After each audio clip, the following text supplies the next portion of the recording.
Guys, we're back with the GTI and we finally figured out what's wrong with it. So we took it to Europro to get a diagnostic because I was done trying to figure it out myself. I couldn't figure it out, and everything I fixed or everything I bought wouldn't do anything. It would just run more or less the same. So we took it to Europro. They gave us a diagnostic and they told me that my spark plugs, mass airflow sensor, I needed a new battery and then a negative battery cable. I needed a drive belt tensioner, a serpentine belt, and I think that's about it. But we got the new battery already with the new battery cable installed. All that's good.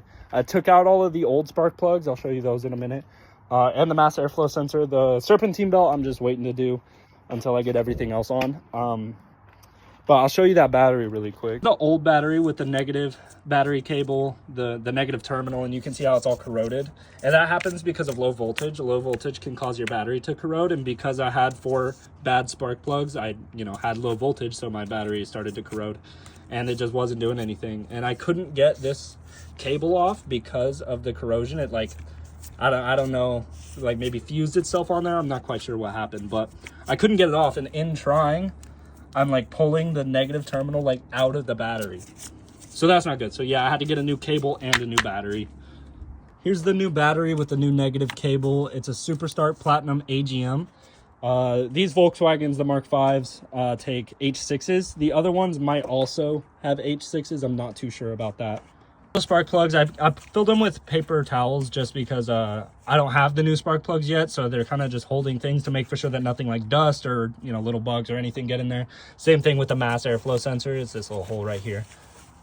And the serpentine belt is right there, and the reason I need to replace my serpentine belt is because I was told that mine was cracked, and I already have a new one of those. I'm kind of just waiting to replace it until I can get help from a couple of buddies, and then we'll get that replaced. These are the old spark plugs. They're covered in oil, which is not good, and they're fried, and they just don't put out the proper voltage. I'm not even sure if they put out any voltage anymore, so obviously we need to replace those. And then here's our old mass airflow sensor, and it looks fine to me. It's not dirty. I haven't cleaned it. I haven't done anything, but I bought a new one anyway just because you need a new one. And then here's my coil packs.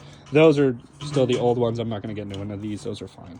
Those parts should get here later this week, and I plan on putting them all on same day because it's all easy stuff to do.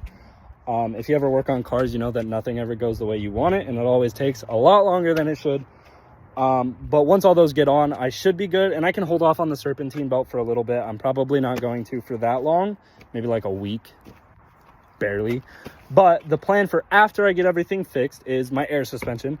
I finally want to get that fixed, but I need a new air compressor, and those cost like $300, so they're wicked expensive.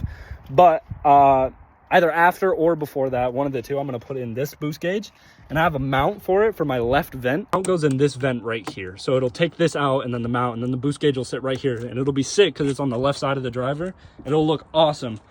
The really big plus is that it's angled, so it's angled to me, so I'll be able to see it really well, and it's digital too, which is pretty nice. Yeah, that's it for today. So drop a like, and I'll see you guys in the next one.